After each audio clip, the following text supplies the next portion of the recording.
بسم اللہ الرحمن الرحیم الحمد للہ الذی ارسل رسولہ بالہدى ودین الحق لیظہرہ علی الدین کلہ وکفی باللہ شہیدا واشہد ان لا الہ الا اللہ وحدہ لا شریک لہ واشہد ان محمدا عبدہ ورسولہ صلی اللہ علیہ وسلم تسلیما کثیرا مزیدا اما بعد قال اللہ تعالی وما ارسلناک الا رحمۃ للعالمین، اور ہم نے تجھے نہیں بھیجا مگر جہانوں پر رحم کرتے ہوئے، یعنی آپ صلی اللہ علیہ وسلم تمام جہانوں کے لیے سراسر رحمت ہیں، اور آپ مومنوں کے لیے تو دنیا و آخرت میں سراسر رحمت ہیں، جیسے سورہ توبہ کی 128 نمبر آیت میں فرمایا، اور کافروں کے لیے بھی اس دنیا میں رحمت ہیں، یعنی پہلی امتوں کی طرح ان کفار پر عذاب نہیں آئے گا، یعنی وہ زمین میں نہیں دنسا دیے جائیں گے یا ان کی شکلیں نہیں بدلیں گی۔ اور قرآن پاک میں دوسری جگہ اللہ تعالیٰ نے فرمایا ان الذین یؤذون اللہ ورسولہ لعنہم اللہ فی الدنیا والآخرہ واعد لہم عذابا مہینا۔ سورۃ الاحزاب کی 57 نمبر آیت میں فرمایا بے شک جو لوگ اللہ اور اس کے رسول صلی اللہ علیہ وسلم کو تکلیف پہنچاتے ہیں، اللہ نے ان پر دنیا اور آخرت میں لعنت کی اور ان کے لیے ذلیل کرنے والا عذاب تیار کیا۔ اللہ تعالیٰ نے نبی مکرم رحمت دو عالم صلی اللہ علیہ وسلم پر درود و سلام بھیجنے والی آیت کے بعد اس آیت کا ذکر فرمایا کہ اللہ اور اس کے رسول صلی اللہ علیہ وسلم کی گستاخی کی یہ سزا ہے۔ اللہ کو ایذا دینا اور اس کی گستاخی کرنا یہ ہے کہ کسی کو اس کے ساتھ شریک ٹھہرانا اور لوگوں سے حاجات، منتیں اور دعائیں مانگنا۔ رسول اللہ صلی اللہ علیہ وسلم کو ایذا دینا اور ان کی گستاخی کرنا یہ ہے، چاہے وہ جسمانی ہو یا روحانی۔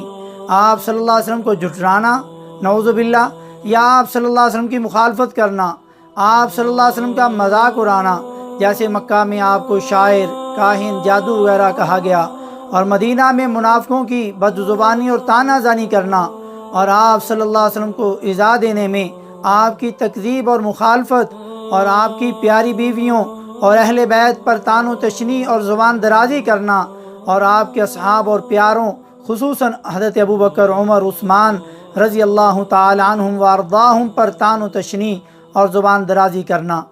پیارے نبی صلی اللہ علیہ وسلم کی عزت و حرمت ایک مسلمان کے لیے سب سے بڑی متاع ایمان ہے۔ ایک مسلمان سب کچھ برداشت کر سکتا ہے، مگر محبوب خدا، شاف محشر، آمنہ کے لال، حسنین کے نانا، فاطمہ کے بابا، ابو بکر و عمر کے داماد اور عثمان و علی کے سسر حضرت محمد الرسول اللہ صلی اللہ علیہ وسلم کی شان میں ادنا سی بے ادبی و گستاخی اس کے لیے ناقابل برداشت ہے۔ اور اس گئے گزرے دور میں بھی ایک مسلمان سرکار دو عالم صلی اللہ علیہ وسلم کی عزت و حرمت پر کٹ مرنے کے لیے تیار ہے۔ اب عالمی پیمانے پر فرانسیسی صدر کی گستاخی رسول پر مسلمانوں کے اور پوری دنیا کے عالمی امن کو داؤ پر لگانے کے جرم میں ہم اس کو عالمی دہشت گرد قرار دیتے ہیں، اور اقوام متحدہ مسلمانوں کے حقوق کے تحفظ میں مکمل ناکام ہو چکی ہے، اور اب وقت آ گیا ہے کہ عالم اسلام اسلامی اقوام متحدہ تشکیل دے۔ یہ علماء اہل حدیث نے گجرانوالہ میں ایک ریلی میں خطاب کرتے ہوئے بھی اس طرح کے انکشافات کیے۔ اس نے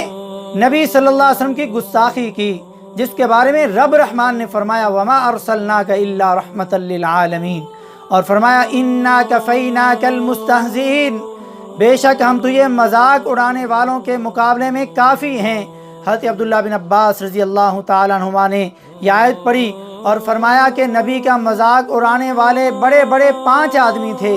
تو نبی صلی اللہ علیہ وسلم نے جبریل علیہ السلام کو بتایا، تو جبریل علیہ السلام نے ان کے جسم کے کسی نہ کسی حصے کی طرف اشارہ کیا، اور وہ 5 بری طرح مرے۔ یہ سنن بہقی کی 18187 نمبر حدیث ہے۔ اور کچھ مذاق کرنے والے باقی بچے، جن کو حضرت عبداللہ بن مسعود رضی اللہ تعالی عنہ نے بدر کے کنویں میں ہلاک شدہ گرتے ہوئے دیکھا۔ یہ صحیح بخاری کی 240 نمبر حدیث ہے۔ اور وہ ابو جہل اور عتبہ اور شیبہ اور عتبہ کا بیٹا ولید، یعنی بیٹا بھی، ایک باپ بھی اور ایک چچا بھی، اور امیہ بن خلف اور عقبہ ابن معیط، یہ 5 لوگ اور چھٹے کا نام راوی کہتا ہے کہ مجھے یاد نہیں رہا۔ یہ لوگ ہلاک ہو کر کے کنویں کے اندر گرے اور فرمایا الیس اللہ بکاف عبدا، اللہ نے سوالیہ انداز میں بیان فرمایا کیا اللہ اپنے بندے کے لیے کافی نہیں، یعنی یقیناً کافی ہے اپنے بندے محمد صلی اللہ علیہ وسلم، اور اپنے ہر بندے کے لیے کافی ہے۔ وَيُخَوِّفُونَكَ بِالَّذِينَ مِن دُونِهِ، وہ تمہیں ان سے ڈراتے ہیں جو اس کے سوا ہیں، یعنی کافر رسول اللہ صلی اللہ علیہ وسلم کو اپنے معبودوں سے ڈراتے اور کہتے کہ ہمارے معبودوں کی برائی سے رک جا ورنہ وہ تجھے نقصان پہنچا دیں گے، جیسے آج کل کے مشرکین اور درباروں کے پجاری اور گدی نشین جو مسلمانوں کی صف میں شامل ہو کر کے ولیوں بزرگوں کو پکارتے ہیں اور ان کے نذرانے دیتے ہیں اور عاجزی سے ان کی قبروں کے سامنے ڈر کر کے کھڑے ہوتے ہیں۔ چنانچہ اللہ نے آیت کو مکمل کرتے ہوئے فرمایا وَمَن يُضْلِلِ اللَّهُ فَمَا لَهُ مِنْ هَادٍ، اور جسے اللہ گمراہ کر دے پھر اسے کوئی راہ ہدایت پر لانے والا نہیں۔ سورۃ الزمر کی 36 نمبر آیت میں یہ فرمایا۔ سورۃ الکوثر میں اللہ رب العزت نے فرمایا اِنَّا أَعْطَيْنَاكَ الْكَوْثَرَ، بلا شبہ ہم نے آپ کو کوثر عطا کی۔ کوثر کے کئی معنی ہیں، یعنی بے انتہا کثرت، خیر کثیر، جنت میں ایک نہر، اور ایک اولاد کثیر بھی، یعنی مراد اولاد فاطمہ رضی اللہ تعالی عنہ، کیونکہ بیٹی کی اولاد کو بھی قرآن کی روح سے اولاد کہا گیا ہے۔ اِنَّ شَانِئَكَ هُوَ الْأَبْتَرُ، یقیناً آپ کا دشمن ہی بے اولاد ہے، بے نسل ہے، نسل کٹا ہوا ہے۔ شانیہ کا یعنی آپ سے دشمنی رکھنے والا، آپ کا دشمن۔ ابتر کا معنی جس کی اولاد نہ ہو، جس کی نسل نہ ہو۔ حدیث کے روح سے گستاخ رسول کی سزا، صحیح بخاری کی 3031 نمبر حدیث میں رسول اللہ صلی اللہ علیہ وسلم نے فرمایا من لکعب بن الاشرف فإنه قد آذى اللہ ورسولہ، کعب بن اشرف کا کام کون تمام کرے گا، اس نے اللہ اور اس کے رسول صلی اللہ علیہ وآلہ وسلم کو اذیت پہنچائی ہے۔ فقام محمد بن مسلمہ رضی اللہ تعالی عنہ فقال یا رسول اللہ صلی اللہ علیہ وسلم اتحب ان اقتلہ، قال نعم، پس محمد بن مسلمہ رضی اللہ تعالی عنہ کھڑے ہوئے اور پوچھا اے اللہ کے رسول صلی اللہ علیہ وسلم کیا آپ پسند فرماتے ہیں کہ میں اس کو قتل کر دوں؟ تو آپ صلی اللہ علیہ وسلم نے فرمایا ہاں۔ تو حضرت محمد بن مسلمہ رضی اللہ تعالی عنہ نے نبی کے فرمان کے مطابق کعب بن اشرف یہودی گستاخ رسول کو قتل کیا۔ یہ حدیث دلیل ہے جو نبی کو گالی دے یا بے ادبی کرے یا نبی کی گستاخی کرے تو اس کو قتل کیا جائے گا۔ ملکی اور عالمی پیمانے پر یہود و نصارہ، کفار و ملحدین اور رافضی آئے دن رسول اللہ صلی اللہ علیہ وسلم کی شان عالی میں گستاخی کے شوشے وقتاً فوقتاً چھوڑتے رہتے ہیں، اور اہل ایمان کی طرف ان پر احتجاج کی خبریں اخبارات میں شائع ہوتی رہتی ہیں، جیسے آج کل فرانس کے جاہل اعظم کی گستاخی پوری دنیا کے مسلمانوں کے دل زخمی اور چھلنے کیے ہوئے ہے۔ میں اس گندے کا گندا نام لینا بھی اپنی زبان سے گوارا نہیں کرتا۔ ایسا لگتا ہے کہ اسلام دشمن عناصر اور قوتیں مسلمانوں کے اس احتجاج سے لطف اندوز ہوتے ہیں، اس لیے آئے روز ان کی طرف سے آپ صلی اللہ علیہ وسلم اور آپ کے اصحاب اور آپ کی ازواج مطہرات اور اہل بیت کی کسی نہ کسی طرح سے گستاخی ہوتی رہتی ہے، لیکن مسلم حکمران منہ دبائے لمبی تان کر اس معاملے کو پسے پشت ڈال کر کے سوئے ہوئے ہیں۔ اوائل اسلام ہی سے اہانت اور گستاخی رسول صلی اللہ علیہ وسلم کے جرم کا ارتکاب کرنے والوں کو موت کی سزا دی جاتی رہی۔ پورا عرض پر جہاں بھی اسلامی حکومت قائم ہوئی وہاں گستاخی رسول، شاتم رسول کے لیے سزائے موت کا قانون رائج رہا۔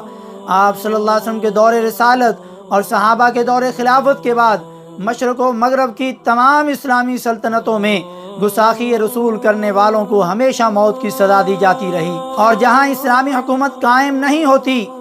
وہاں جانثاران تحفظ نموس رسالت غیر مسلم قانون اور سزا کی پرواہ کیے بغیر گستاخان رسول صلی اللہ علیہ وسلم کو کیفر کردار تک پہنچاتے رہے اور خود ہنستے مسکراتے تختہ دار پر چڑھ گئے۔ مگر مسلم ممالک میں گستاخ رسول کی سزا حکومت دے گی، یہ ریاست کی ذمہ داری ہے، کیونکہ یہ ایک دینی حد ہے، یہ حد نافذ کرنا حکومت پر واجب اور فرض ہے۔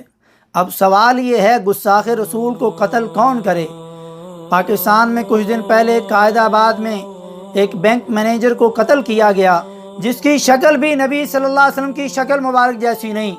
جس کے چہرے پر داڑھی ہے اور سنت رسول بھی نہیں، جس کا حلیہ بھی رسول جیسا نہیں، وہ جاہل ڈانس کرتے ہوئے جا رہا ہے۔ داڑھی مبارک جس کو پسند نہیں، وہ خبیث اپنے آپ کو محب رسول یا عاشق رسول کیسے کہہ سکتا ہے، جبکہ عاشق رسول کہنا ہے اس کے حساب سے صحیح ہوگا، کیونکہ یہ داڑھی نہ رکھ کر کے بھی گناہ کا مرتکب ہے، اور لفظ عشق کہہ کر کے بھی وہ گناہ کا مرتکب ہے، جو رسول کریم صلی اللہ علیہ وسلم کے لیے لفظ عشق بولنا جائز نہیں، نہ اللہ کے لیے نہ اللہ کے رسول کے لیے۔ جو نوجوان لڑکے لڑکیوں کو ناجائز تعلق کی بنا پر بولا جاتا ہے، لیکن کوئی مائی کا لال اپنی ماں بہن بیٹی کے لیے عشق کا لفظ نہیں بول سکتا، تو کیا تمہیں رسول اللہ صلی اللہ علیہ وسلم نظر آئے جن کے لیے تم یہ گندا لفظ استعمال کرتے ہو؟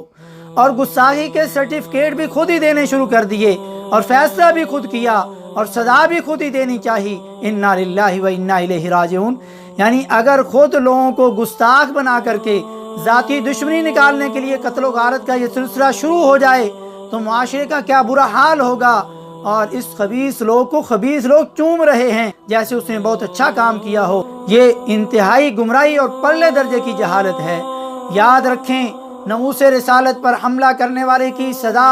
قرآن و حدیث اور ائمہ کے اقوال سے ثابت شدہ اور متفقہ ہے کہ اس کی سزا صرف اور صرف قتل اور موت ہے، مگر اس کو نافذ کرنا اور امپلیمنٹ کرنا یہ اختیار صرف ریاست اور حکومت کے پاس ہے۔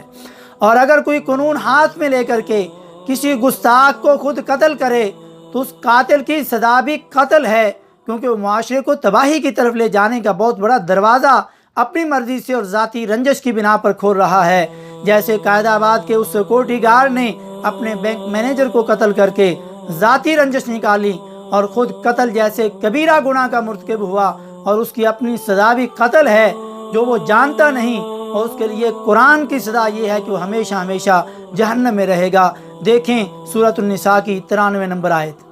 آج ابھی میرے پاس ایک پوسٹ آئی جس میں اس علاقے کے تھانے دار نے، بڑے افیسر نے، تینوں گروہوں کے علماء کی کمیٹی بنائی، اہل حدیث، دیوبندی اور بریلوی علماء کی، اور انہوں نے تحقیقات کے بعد فتویٰ دیا، پتہ چلایا ساری گفتگو کے بعد کہ بینک مینیجر نے کبھی بھی کوئی ایسی بات نہیں کی، بلکہ وہ سچا محب رسول تھا، رحمہ اللہ رحمتاً واسعہ۔ توہین رسالت کے مسئلہ پر کئی علماء نے کتابیں لکھیں، مگر یہ 3 کتابیں بہت اہم ہیں۔ الصارم المسلول علی شاتم الرسول صلی اللہ علیہ وسلم، شیخ الاسلام امام ابن تیمیہ رحمہ اللہ کی یہ بہت عمدہ اور نفیس کتاب ہے، لائق مطالعہ ہے، جس میں شیخ الاسلام رحمۃ اللہ علیہ نے تفصیلی دلائل سے ثابت کیا ہے کہ رسول اللہ صلی اللہ علیہ وسلم کو گالی بکنے والا واجب القتل ہے، خواہ وہ مسلمان ہو یا کافر ہو۔ دوسری کتاب السیف المسلول علی شاتم الرسول صلی اللہ علیہ وسلم، امام تقی الدین سبکی کی رحمہ اللہ۔ تیسری کتاب وا محمد ان شانئک هو الابتر، سید العفانی کی۔ اور چوتھی ایک پاکستانی عالم دین کی کتاب توہین رسالت کی شرعی سزا، مولانا محمد علی جانباز پاکستانی رحمۃ اللہ علیہ۔ علماء اور ائمہ کے اقوال کی روح سے مولانا محمد علی جانباز رحمۃ اللہ علیہ اپنی اس کتاب میں لکھتے ہیں، جو آدمی کافر ہو یا مسلم، سید الاولین والآخرین رحمت للعالمین حضرت محمد الرسول اللہ احمد مجتبیٰ صلی اللہ علیہ وسلم پر ہنسی اڑاتا ہے، یا ان کے بارے میں استہزائیہ انداز اختیار کرتا ہے، یا ان کی توہین و تنقیص کرتا ہے، یعنی آپ صلی اللہ علیہ وسلم کے نقص یا عیب نکالتا ہے، یا کسی بھی طرح سے آپ صلی اللہ علیہ وسلم کی گستاخی کرتا ہے، یا آپ صلی اللہ علیہ وسلم کو گالی دیتا ہے، یا قرآن مجید کو ایک دیوانہ اور مجنون آدمی کا خواب بتاتا ہے، یا آپ صلی اللہ علیہ وسلم کی ازواج مطہرات امہات المومنین کو گالی دیتا ہے یا لعن طعن کرتا ہے، تو آدمی سراسر کافر، مرتد اور زندیق اور ملحد ہے۔ اگر ایسا کسی مسلم حکومت کے زیر سایہ ہو تو حکومت پر واجب ہے کہ اس کو قتل کرے، اور علماء کے مشہور قول کے مطابق اس کی توبہ قبول نہیں کی جائے گی۔ جو اس کے کفر پر شک کرے گا وہ بھی کافر ہے، اور اس پر امت کا اجماع ہے۔ لیکن صحیح بات یہ ہے کہ اس کی سچی توبہ اگر ہوگی تو وہ قبول ہوگی، مگر اس کو قتل کیا جائے گا۔ آگے اس ٹاپک پر بات آ رہی ہے۔ شیخ الاسلام امام ابن تیمیہ رحمۃ اللہ علیہ اپنی کتاب کے اندر فرماتے ہیں، ان من سب النبی صلی اللہ علیہ وسلم من مسلم او کافر فإنه يجب قتله هذا مذهب عامة أهل العلم، عام اہل علم کا مذہب ہے کہ جو آدمی چاہے مسلمان ہو یا کافر ہو نبی صلی اللہ علیہ وسلم کو گالی دیتا ہے، ان کی گستاخی کرتا ہے تو اس کو قتل کرنا واجب ہے۔ ائمہ کا اجماع ہے، امام ابن المنذر، امام مالک، امام لیث، امام احمد، امام اسحاق، امام شافعی اور عام اہل علم کا اجماع ہے کہ جو آدمی نبی صلی اللہ علیہ وسلم کو گالی دیتا ہے اس کی حد قتل ہے۔ یہ بھی صفحہ 9 پر موجود ہے۔ قاضی عیاض رحمۃ اللہ علیہ فرماتے ہیں مسلمانوں میں اگر کوئی نبی کی توہین کرے تو وہ واجب القتل ہے، اور اس کے کافر ہونے کے بارے میں اجماع ہے، یہ بھی اسی صفحے پر موجود ہے۔ اور امام خطابی رحمۃ اللہ علیہ فرماتے ہیں میرے علم کی حد تک کسی مسلمان نے بھی اس کے واجب القتل ہونے میں کبھی کوئی اختلاف نہیں کیا، یہ بھی اسی صفحے پر موجود ہے۔ قرآن پاک کی آیت اور احادیث اور ان علماء کے اقوال سے یہ بات روز روشن کی طرح واضح ہو گئی۔ علماء کا اجماع ہے کہ گستاخ رسول کی سزا قتل ہے اور وہ کھلا کافر ہے، اور آخرت میں دردناک اس کے لیے عذاب ہے اگر وہ توبہ کیے بغیر مر جاتا ہے۔ توہین رسالت کی سزا کے کچھ تاریخی شواہد۔ قاضی عیاض رحمۃ اللہ علیہ اپنی کتاب الشفاء میں ایسے کئی بدبختوں کا ذکر کرتے ہیں جن میں کعب بن اشرف الیہودی جو بخاری کی شروع میں آپ نے حدیث سنی، ابو رافع، نضر بن حارث، عقبہ ابن ابی معیط اور یہودیہ عورت جو اسی جرم پر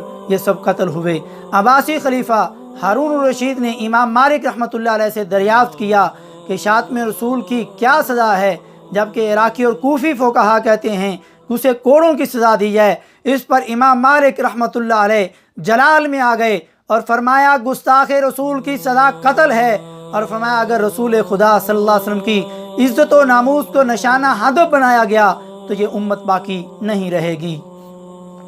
شیخ الاسلام امام ابن تیمیہ رحمۃ اللہ علیہ امام احمد کا قول اپنی کتاب میں نقل کرتے ہیں رحمۃ اللہ علیہ کہ جو رسول اللہ صلی اللہ علیہ وسلم کو گالی دے یا آپ صلی اللہ علیہ وسلم کی توہین کرے، خواہ وہ مسلم ہو یا کافر، وہ واجب القتل ہے۔ اور فرماتے ہیں میری رائے یہ ہے کہ اس سے توبہ کا مطالبہ نہ کیا جائے۔ اللہ اور رسول صلی اللہ علیہ وآلہ وسلم اور تمام انبیاء اور رسل میں سے کسی کو بھی گالی دینے والا اور گستاخی کرنے والا کافر ہو جائے گا، جو قرآن و حدیث سے بات ثابت ہے۔ اب کچھ سوالات ہیں۔ اگر تو گالی دینے والا کافر ہے تو مسلمان اگر وہ ہو جاتا ہے تو اس کے پچھلے سارے گناہ معاف ہو جائیں گے اور اس کو قتل بھی نہیں کیا جائے گا، لأن اسلامہ یہدم ما قبلہ، کیونکہ اسلام قبول کرنے سے پچھلے سارے گناہ معاف ہو جاتے ہیں۔ لیکن اگر مسلمان ہو گیا اور مسلمان ہونے کے بعد دوبارہ گستاخی کرتا ہے یا وہ مرتد ہو جاتا ہے تو ارتداد کی وجہ سے یا گستاخی کی وجہ سے اب اس کو قتل کیا جائے گا۔ لیکن اگر کوئی مسلمان گالی دیتا ہے یا گستاخی کرتا ہے تو وہ گالی دینے یا گستاخی کرنے کی وجہ سے مرتد ہو جائے گا، بس اگر وہ توبہ کرے تو کیا قتل ساقط ہو جائے گا یا اس کی توبہ کو قبول کیا جائے گا یا نہیں؟ راجح اور صحیح قول کے مطابق اگر کوئی اللہ کو گالی دے، اللہ کی گستاخی کرے تو وہ بھی کافر ہے، لیکن اگر وہ توبہ کر لے تو پھر توبہ کرنے کے بعد اس کو قتل نہیں کیا جائے گا۔ حالانکہ اللہ کا حق نبیوں سے زیادہ ہے، مگر اللہ کا حق یہ اللہ نے اپنے حق کے بارے میں فرما دیا لا تقنطوا من رحمت اللہ، اللہ کی رحمت سے نا امید نہ ہو۔ لیکن اگر کوئی نبی کی یا کسی نبی کی گستاخی کرے یا ان کو گالی دے اور توبہ کرے، تب بھی نبی کی گستاخی کرنے پر اس کو قتل کیا جائے گا، اس کی توبہ کے بعد بھی اس کو قتل کیا جائے گا۔ کیوں؟ کیونکہ نبی صلی اللہ علیہ وسلم اپنا یہ حق اپنی زندگی میں کسی کو معاف کر سکتے تھے یا بدلہ لے سکتے تھے، لیکن آپ صلی اللہ علیہ وسلم کے بعد اس کو قتل کر کے نبی کا حق لیا جائے گا، کیونکہ ہمیں نہیں پتہ کہ نبی اپنا حق معاف فرمائیں گے یا نہیں۔ تو اس کو قتل کرنا اس لیے بھی ضروری ہے کہ لوگ اس خطرناک جرم سے اپنے آپ کو بچائیں اور اپنی زبانوں کو اس سے پاک رکھیں۔ لیکن امام احمد رحمۃ اللہ علیہ اور امام ابن تیمیہ رحمۃ اللہ اس طرف گئے ہیں کہ اللہ اور اس کے رسول صلی اللہ علیہ وسلم کی گستاخی کرنے والا وہ توبہ اگر کرے تو اس کی توبہ قبول نہیں ہوگی، وہ کافر ہی قتل کیا جائے گا، مگر یہ قول ضعیف ہے۔ اور صحیح بات یہ ہے کہ توبہ اگر سچی ہوئی تو اللہ قبول فرمائے گا، لیکن اس کی سزا قتل ہے جو ضرور دینا ہوگی۔ لیکن اگر گالی دینے والا یا گستاخی کرنے والا اکیلا ہے، اپنے نفس کے اندر وہ گستاخی کر رہا ہے، کسی کو نہیں پتہ، تو پھر اس کو چاہیے کہ وہ اپنے اس گناہ کو چھپا لے، ظاہر نہ کرے اور اللہ سے سچی توبہ کرے، کیونکہ اللہ نے اس کے گناہ پر پردہ ڈال دیا۔ لوگوں کو اس کی بات کا علم نہیں ہوا تو اپنا یہ گناہ لوگوں کو بھی نہ بتائے اور سچی توبہ کرے اور نبی صلی اللہ علیہ وسلم کی حقیقی اور عملی طور پر فرما برداری کرے، قرآن و حدیث پر چلے اور آپ صلی اللہ علیہ وسلم پر کثرت سے درود پڑھے، آپ کے فرامین اور سنتوں کا احترام کرے اور آپ صلی اللہ علیہ وسلم کی دل سے تعظیم کرے تو انشاءاللہ یہ اس کی توبہ کے لیے کافی ہے۔ جس نے یا جس قوم نے نبی صلی اللہ علیہ وسلم کی گستاخی کی، اللہ نے ان کو دنیا میں بھی بڑی سے بڑی مصیبتوں اور عذاب سے دوچار کیا اور آخرت میں تو ان کے لیے عذاب ہے ہی۔ وَلَقَدِ اسْتُهْزِئَ بِرُسُلٍ مِّن قَبْلِكَ فَحَاقَ بِالَّذِينَ سَخِرُوا مِنْهُمْ مَا كَانُوا بِهِ يَسْتَهْزِئُونَ سورۃ الانعام کی 10 نمبر آیت میں اور سورۃ الانبیاء کی 41 نمبر آیت میں فرمایا، اور بلا شبہ آپ سے پہلے کئی رسولوں کا مذاق اڑایا گیا تو ان لوگوں کو جنہوں نے ان کا مذاق اڑایا اسی چیز نے انہیں گھیر لیا جس کا وہ مذاق اڑاتے تھے، یعنی اللہ کے عذاب نے۔ چنانچہ امت مسلمہ پر آج بہت بڑا واجب ہے اور ہمارے اوپر لازم ہے کہ ہم نبی صلی اللہ علیہ وسلم کی سچی محبت کا اظہار بھی کریں اور عملی طور پر آپ صلی اللہ علیہ وسلم کو فالو بھی کریں اور گستاخی کرنے والوں کے خلاف اور اپنے نبی کی نصرت و حمایت کے لیے کھڑے ہو جائیں۔ ہم تمام اسلامی حکومتوں سے مطالبہ کرتے ہیں کہ فرانسیسی تمام پروڈکٹس کو بند کر دیں اور عوام بھی ان کی چیزیں خریدنے سے اجتناب کریں اور لینے سے پہلے چیک کر لیں۔ آپ کو اگر نہیں پتہ تو دکاندار سے پوچھ لیں کہ فرانس کی بنی ہوئی تو نہیں ہے، جو ہمارے اختیار میں ہے وہ تو ضرور کریں، اور ان ظالموں سے نفرت کا اظہار کریں اور ان کی بنی ہوئی چیزوں سے نفرت کریں اور اس کا استعمال روک دیں، کیونکہ یہ کفار ہیں، یہ تو مسلمانوں کے نوکر ہیں۔ اللہ نے ان کو مسلمانوں کی نوکری کے لیے پیدا کیا اور ہمیں اللہ نے الحمدللہ ہدایت دی، مسلمانوں کو ہدایت دی اور ہم سے اپنی عبادت کروا رہا ہے، اور ان کو ان کی گمراہی کی وجہ سے ان سے ہماری نوکری کروا رہا ہے۔ تو ہم اپنے گستاخ نوکروں کی چیزیں استعمال کرنا چھوڑ دیں، لیکن جو گستاخی نہ کریں، صرف کافر ہیں، ان کی چیزیں استعمال کرنے میں کوئی حرج نہیں۔ وَسَيَعْلَمُ الَّذِينَ ظَلَمُوا أَيَّ مُنقَلَبٍ يَنقَلِبُونَ سورۃ الشعراء کی آخری آیت میں فرمایا، اور ان قریب وہ لوگ جنہوں نے ظلم کیا ہے جان لیں گے کہ وہ لوٹنے کی کون سی جگہ لوٹ کر جائیں گے۔ اللہ رب العزت ہم سب کو پیارے نبی صلی اللہ علیہ وسلم کی سچی محبت عطا فرمائے اور ہمیں اپنی زندگیاں بدلنے والا بنائے، اور ہمیں غیرت عطا فرمائے کہ ہم اپنے پیارے نبی صلی اللہ علیہ وسلم کی عزت و ناموس کے لیے سب سے پہلے اپنی شکل، اپنا کردار، اپنا جسم، اپنا ایمان، اور اس کے بعد پوری دنیا کے مسلمانوں کے بعد غیر مسلموں کے لیے بھی ہم اپنے نبی کا اسوہ حسنہ ایسا پیش کریں کہ کافر کبھی کوئی ایسی جرت نہ کرے کہ ہمارے نبی صلی اللہ علیہ وسلم یا ہمارے نبی کے اصحاب یا ازواج مطہرات کے اندر کسی بھی طرح کی گستاخی کر سکے۔ یقیناً یہ ہماری کمیوں کا نتیجہ ہے۔ ہمیں پیارے نبی صلی اللہ علیہ وسلم کا صرف نام کا اور زبان کا اظہار نہیں کرنا چاہیے، بلکہ جب ہم عملی طور پر پیارے نبی صلی اللہ علیہ وسلم سے سچی محبت کر کے دکھائیں گے، جو ہماری نماز سے، ہمارے صدقے سے، خیرات سے، اخلاق سے، ہمارے چہرے سے، ہمارے جسم و جان سے ظاہر ہوگی، تو اس کا پھر اثر کافروں پر بھی ہوگا۔ اللہ رب العزت ہمیں سمجھنے والا بنائے۔ سبحان ربک رب العزت عما یصفون وسلام علی المرسلین والحمد للہ رب العالمین۔